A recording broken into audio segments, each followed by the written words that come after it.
Un accompagnement de la République démocratique du Congo dans l'énergie-climat, la préservation des ressources naturelles dans le bassin du Congo, le développement des énergies renouvelables dans les zones rurales et enclavées et bien d'autres matières étaient au cœur de l'audience qu'a accordée Madame la vice-ministre de l'Environnement et le Développement durable, Dr Jeanne Zaina Ilunga, au président fondateur de l'ONG ENR Congo, M. Brian Panzou. Dans le respect strict de gestes barrières, il était question au cours de cet échange de solliciter un partenariat entre l'ONG et l'État congolais afin de lui accompagner dans ses stratégies de développement durable et environnemental. Alors l'entretien était cordial.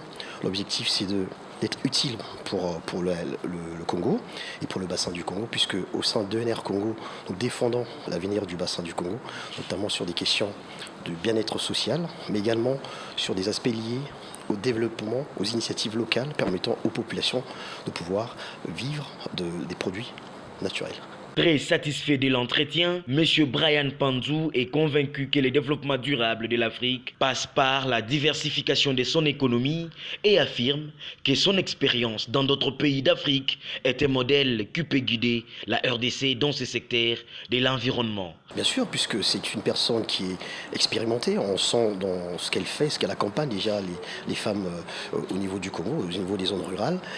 Les questions de l'expression rurale aujourd'hui, c'est un projet aujourd'hui qui est majeur pour nos pays, puisque l'électrification aujourd'hui, on voit les disparités en termes de présence d'électricité dans nos zones reculées. Alors, nous avons des solutions clés en main, des solutions qui permettent aujourd'hui d'alimenter des villages de petite taille avec un système qui s'appelle l'hydrolien fluvial.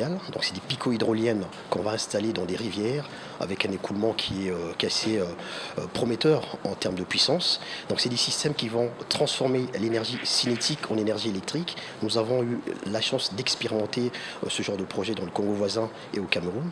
Donc on va installer donc, des picots hydroliens dans les rivières qui permettent d'alimenter les dispensaires, des écoles, des boucheries dans un rayon qui sera bien déterminé.